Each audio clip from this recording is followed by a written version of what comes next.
welcome back on another Tuesday night, another episode of the BBQ Pits. This one is MMA. I am your host, Michael Lynch. We're going to talk UFC Paris, the debut for the UFC in France. Not this Saturday because we got a week off from the UFC this Saturday. It's going to be next Saturday, but I'm going to be in Miami all weekend, and I won't be back till like Monday night, so I won't have enough time to record next weekend. So we're doing it a little bit early. We already lost a fight off the card. Lord knows fights could be added. Who cares? We got 4 really good fights we're here to talk about today. We'll let you know what's on the prelims, and then we'll move on. Ciryl Gane versus Tai Tuivasa. Ciryl Gane is 10-1. Excuse me. He went 7-0 in the UFC before getting his shot at the heavyweight title. Lost a controversial decision to Francis Ngannou, which was his last fight in UFC 270 in January. He's got 3 wins by submission, 4 wins by knockout. He's got UFC wins over Don'Tale Mayes, Tanner Boser, Junior Dos Santos, Jairzinho Rozenstruik, Alexander Volkov, and Derek Lewis. He's 13-0 as a professional Muay Thai fighter, which all 13 of those fights taking place in France. So I'm sure the people of France are going to be extremely happy to see him back in the country. He's coming into this fight with a 3-inch height and a 6-inch reach advantage over Tuivasa. And Ciryl Gane is one of, if not the most, well-rounded heavyweight in UFC history. I mean, he did lose to Francis Ngannou, but this guy's got good grappling. He's got good striking. He's got a great chin. And he's got extremely good fight IQ for being as young as he is. His what comes off as his experience level seems way more than it actually is because of how good he is. He'll be going against Tai Tuivasa, who has been in the UFC, been released from the UFC, came back. He was 14-3 professionally with 13 knockouts. He's got 1 by decision. That was against Andrei Arlovski. He went 3-3 in the UFC before going on a 5-fight winning streak, which includes wins over Stefan Struve, Harry Hunsucker, Greg Hardy, Augustus Sakai, and then Derek Lewis in his most recent fight. Excuse me. He is 5-2 as a professional boxer and 14-2 as a professional kickboxer.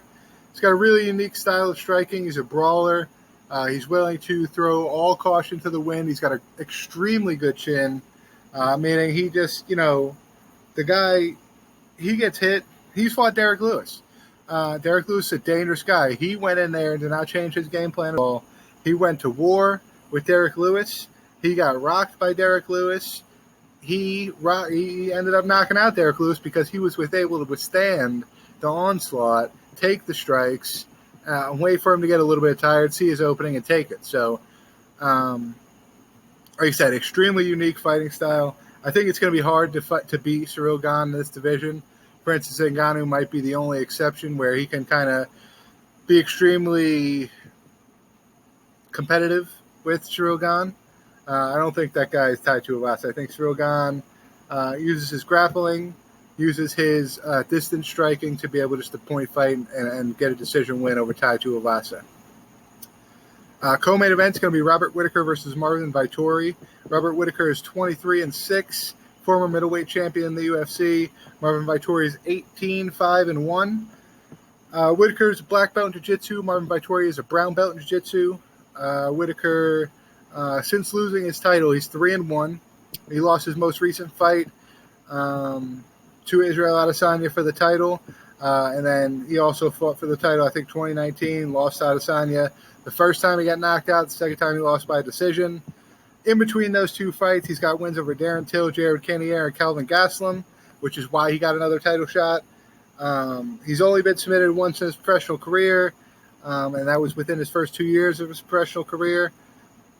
He's got 9 wins via knockout, 5 wins via submission.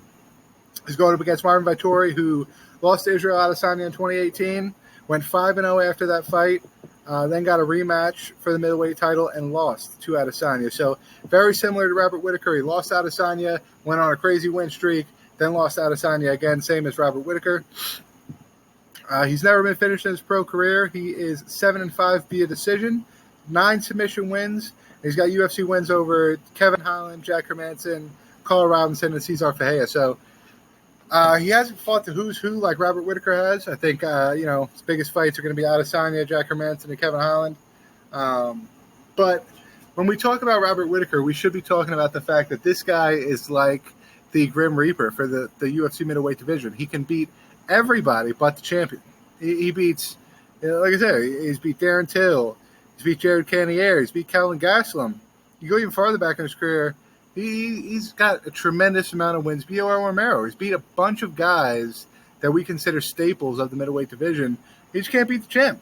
And it seems the same way for Marvin Vettori. So it's now we're kind of having a fight to see who is going to be the guy that can beat everybody but the champion.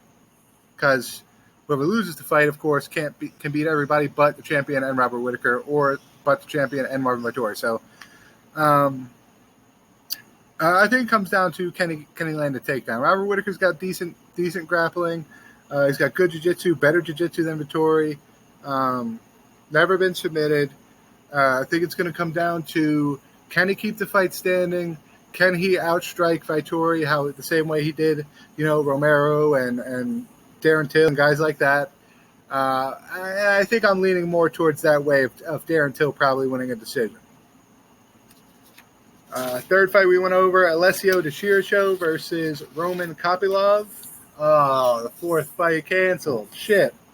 De Chirico is 13-6, but he's on he's 1-4 in his last 5 fights, so he's on the verge of being cut if he doesn't win here.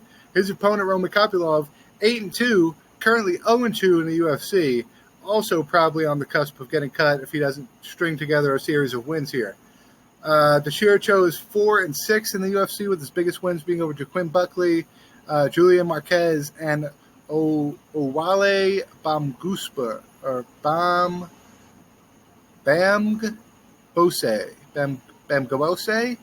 I don't know. 6 wins via knockout, 4 wins via submission, 3-4 by decision. So it's not in his favor to go to a decision. His only UFC wins via decision are both split decision wins over Julian Marquez and Gareth McClellan. So 1 of 3 judges see him being 1-6 by decision. But he actually is 3-4 because he won 2 split decisions. So just know, if the thing goes to a decision, Chirico's chances go down. Roman Kopylov, he got submitted by Carl Robinson in his UFC debut. Carl Robinson's a world-class kickboxer, not great submission skills. I think if we look back at that fight, you can kind of see he's kind of really tentative towards his kickboxing skills, and that's what gets him clipped, and that's what gets him on the ground and gets him submitted. And then he also lost a decision to Albert Duraev, however you say his name. He went 8-0 prior to getting into the UFC. He fought his professional debut against a guy who was 9-12. So he, at 0-0, fought a guy that had 21 professional bouts already. Within those 8 fights prior to getting into the UFC, as the opponents he's fought have a combined record of 96-51, with only 2 of those gentlemen having a losing record. Everybody else had winning records. He didn't fight anybody that was making their professional debut. He didn't fight anybody that had one professional fight. Everybody on the record had multiple fights, professional fights. A lot had double-digit fights. I'm talking about a significant amount, 60, 70, 80% of the guys he fought prior to getting into the UFC had double-digit amounts of professional fights, and this guy hadn't got past 8 yet. He just, with his last UFC fight, just broke into double-digit professional fights, and he's been fighting very experienced guys his entire career. With that being said, I think his fighting style and the fact that he's so young in his career versus a guy like Chirico, I think he's going to get a win here. I think he's going to turn it around. He's going to get a win. And then whether he strings a few together after that or whether he gets cut after that, that's here nor there. I think he can get a decision win over Chirico. Fourth fight I previewed was Ricardo Ramos versus Danny Henry, which I am seeing that Henry is now out of his fight. He was already going to be a replacement for somebody against Ramos. Ramos will be taken off the card. He'll fight somewhere else. Which brings us down to 3, 4, 5, 6, 7, 8, 9, 10, 11. So 11 fights possibly done with the card. Maybe going to add another fight or 2. I don't know. I'm not confident that they're going to leave it at 11, but they very well can. John McDessie will be fighting Nasrat Haqparast on this card. Taylor Lupus versus Khalid Taha. Charles Jourdain will be going up against Nathaniel Wood. That should be an amazing fight. Zara Farron dos Santos will be fighting Alan Perez. Nazardine Amirov will be fighting Joaquin Buckley. Dustin Stolfus versus Aspian Magomedov. And then Benoit St. Denis will be going up against Gabriel Miranda. And then finally kicking off the card should be Faras Ziem versus Michael Figlak. However you want to say his name. Anyway, guys, next week, like I said, we won't be recording anything next week. So not this weekend will be UFC Paris, but the following will be UFC Paris. The Tuesday after that, make sure you come back. We'll be getting more previews in. We'll get more NFL previews in.